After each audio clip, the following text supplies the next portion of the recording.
Hello বন্ধুরা, তোমরা কেমন আছো? আশা করছি ভালো আছো। দেখো, আমি এই গাঁদা ফুলগুলো গাছগুলো কেটেছিলাম, তোমরা দেখেছিলাম। তোমরা দেখেছো কি না? এই এক ঝুড়ি ঝুড়ি ফুল হয়েছিল। এই দেখো, মাথাগুলো সব কেটে দিয়েছিলাম ফুল নেওয়ার পরে। আবার দেখো, গাছ ভর্তি ভর্তি কুড়ি চলে এসছে। এত ঝোপালো হয়েছে এই ফুলগুলো। এই গাছগুলো 12 মাস আমাদের ফুল দেয়। এদিকে এটা আমার হনুমান ভেঙে দিয়েছে গাছটা, ছোট হয়ে গেছে গাছটা, অনেক ডাল ভেঙে দিয়েছে। দেখো, নতুন নতুন আবার কুশি বেরোচ্ছে।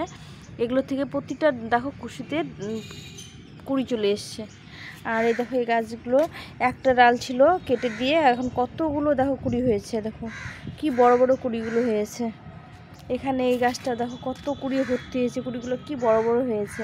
তো তোমরা এইভাবে কাটাই ছাটাই করলে, গাছের একভাবে না রেখে, লম্বা করে না রেখে, এরকম যখন ওই ফুলগুলো কুড়িগুলো হয়ে যাবে, এখান থেকে বেশিটা করে মানে 2-3টে পাতার পর থেকে কেটে নিলে, তো এইভাবে কেটে নিয়ে ফুলগুলো কেটে নিয়ে ডালগুলো কিছুটা করে কেটে দিতে হবে, এতটা করে কেটে দিতে হবে। দিলে পরে আবার সুন্দর করে কুড়ি এসে গাছগুলো আবার নতুন করে ফুল দেওয়া শুরু করে। তো আমার এই গাছগুলো একবার করে ফুল হয়ে গেছে, আবার নতুন করে আমি এটা কেটে দিয়েছি। আবার দেখো কত কুড়ি এসছে প্রতিটা গাছে। দেখো মাথাগুলো ফুল নিয়ে নিয়ে কেটে দিয়েছি, আবার নতুন করে একদম ঝোপালো হয়ে কত কুড়ি এসছে। তোমরা এইভাবে গাঁদা ফুল করতে পারো, 12 মাস ফুল পাবে। তো বন্ধুরা, আজকে তোমাদের সঙ্গে শেয়ার করতে, এই যে এখানে আগের পর্বে তোমাদের দেখিয়েছিলাম যে আমি এরকম সবজি ভিজিয়ে রেখেছিলাম, সবজি ফলের খোসা ফুল টুল ভিজিয়ে রেখে আমি একটা লিকুইড সার করেছিলাম। সেটা যখন গাছে দিয়ে দিয়েছি, তা এখন আমি বাকি এই অংশটা কি করব, এই যে সবজিগুলো যে আছে সেগুলো কি করব তোমরা দেখো। এই যে এখানে আমি জৈব কিচেন কম্পোস্ট করতে দিয়েছিলাম। দেখো সারগুলো কতটা হয়ে গেছে, কতটা নেমে গেছে, একদম ভর্তি করে দিয়েছিলাম। এখন আমি এখানে কিছুটা এই সবজি খোসাগুলো কিছুটা দিয়ে দেব এখানে, কিছুটা এখানে এর মধ্যে দিয়ে এর মধ্যে মাটি দিয়ে দেবো। এগুলো তো কিছুটা কম্পোস্ট হয়ে গেছে, আর বাকিটা আমি এইভাবে করে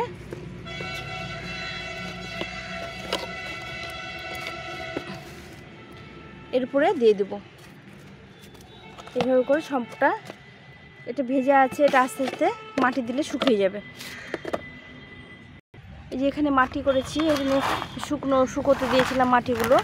এই মাটিটা কিছুটা নিয়ে আমি ওখানে গাছে দিয়ে দেবো।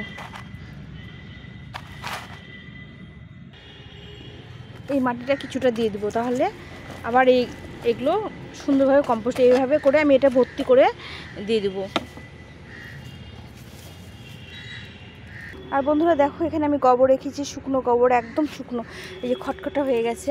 তো এই গোবরগুলো আস্তে আস্তে নিচে মাটি দিয়েছি, মাটির মধ্যে রেখেছি, আর নিচে উপরে আমি এই সবজি খোসাগুলো দিয়ে দেবো।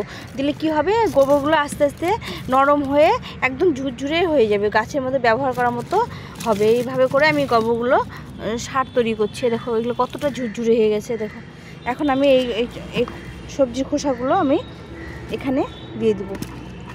এখানে এতে রস আছে অনেক, মানে সবজির খোসার মধ্যে অনেক জল আছে। তো এগুলো দিয়ে আমি এটা ঢেকে দেবো। দিলে পরে এই গোবরগুলো ভিজে যাবে, আর এটা সারটা এখানে থেকে যাবে। এভাবে করে আমি সবগুলো ঢেলে দিলাম, দিয়ে এটা আস্তে আস্তে এখানে গোবরগুলোকে ভিজিয়ে নিয়ে সার তৈরি করে দেবে। তো এইভাবে আমি সারগুলো তৈরি করি, গোবর সার, জৈব সার। হ্যাঁ, এটাতে ভর্তি করে করে গোবর সার করি। এর বড় বড় ক্যারেট বসিয়ে এর মধ্যে শুকনো গোবর শুকিয়ে নিয়ে রেখে তারপরে জল দিই কিছু, আর কিছু এই সবজি খোলাগুলো ভেজানো থাকে, জলটা আমি গাছে দিয়ে দিই, আর বাকি অংশটা এখানে আমি ঢেলে দিই, আর কিছু কিচেন কম্পোস্টের মধ্যে দিই। এইভাবে করে আমি সারগুলো তৈরি করি।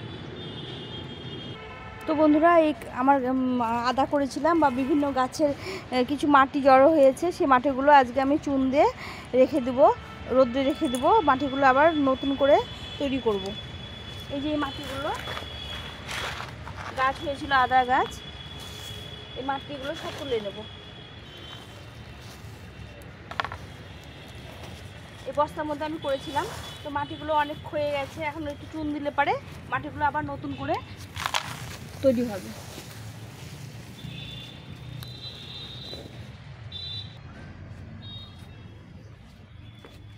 তো আমি এখানে মাটি নিয়েছি, দেখো এতটা মাটি নিয়েছি।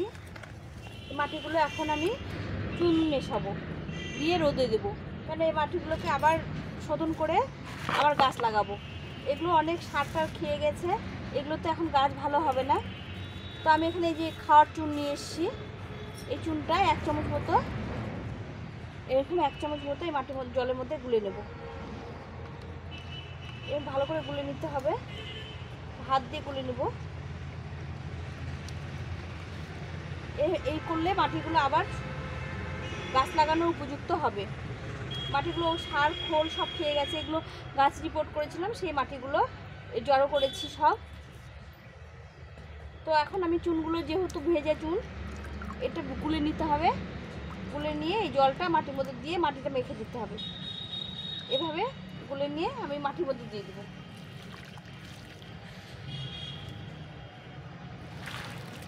দিয়ে মাটিটাকে ভালো করে মেখে দেবো। তাহলে এই মাটিটা আবার গাছ লাগানোর মতো তৈরি হয়ে যাবে। করে আমি বস্তার মুখ বেঁধে রেখে দেবো। একটু রোদ খাইয়ে জলটা শুকিয়ে গেলে পরে, এখন রোদটা আছে, বেশি রোদ আছে। কতদিন তো ঠান্ডা ঠান্ডা করেছিল, তো আমার মাটি তৈরি করা নেই। এই চুন মাটিগুলো আমার সব নষ্ট হয়ে গেছে। তো আজকে আমি এই মাটিটা তোমাদের মেশাই করে বস্তা করে রেখে, মানে চেলে নিয়ে বস্তার মতো করে রেখে দেবো। এটা আবার আমার গাছের জন্য খুব ভালো একটা মাটি তৈরি হয়ে যাবে। এইভাবে ভালো করে মেখে দিতে হবে যেন চুনটা সম্পূর্ণ মাটিতে পায়। এইভাবে করে মাটি তৈরি করলে মাটির গাছগুলো খুব ভালো হয়, ফুল ফল গাছগুলো যখন রিপোর্ট করি ফল শেষ হয়ে যায়, তখন আমি এইভাবে চুন মিশিয়ে মিশিয়ে রোদ্রে দিয়ে রাখি। তারপরে কয়েকদিন রেখে এটাকে চেলে নিতে হবে। চেলে নিয়ে বস্তা মুখ বন্ধ করে রেখে দিতে হবে। তাহলে মাটিগুলো আবার সুন্দর কাজ দেবে। তো এভাবে আমি রোদে দিয়ে দিলাম। এটা আমি 2-1 দিন রোদ খাওয়ানোর পর এটা আমি বস্তায় বেঁধে দেবো। একদম ঝুরঝুরে মাটি, এগুলো গাছগুলো রিপোর্ট করেছিলাম, সেই গোড়া থেকে যে মাটিগুলো বেরিয়েছিল সেগুলো মাটি। তো এইভাবে তোমরা মাটি তৈরি করতে পারো, করলে মাটিগুলো আবার সুন্দরভাবে তৈরি হয়ে যায়। এই মাটিগুলো আমাদের সব কাজে ব্যবহার করতে পারা যায়। এভাবে চুন মিশিয়ে মাটি ব্যবহার করতে পারো, তাহলে গাছে ফুল ফল খুব তাড়াতাড়ি আসছে। তো আমার ভিডিওটা কেমন লাগলো বন্ধুরা, তোমরা অবশ্যই কমেন্ট করে জানিও। যদি ভালো লেগে থাকে তাহলে আমার চ্যানেলটাকে সাবস্ক্রাইব করে পাশে থেকো। নতুন নতুন ভিডিও যেগুলো করব তোমাদের সঙ্গে শেয়ার করব। আজকে এই পর্যন্তই, টাটা।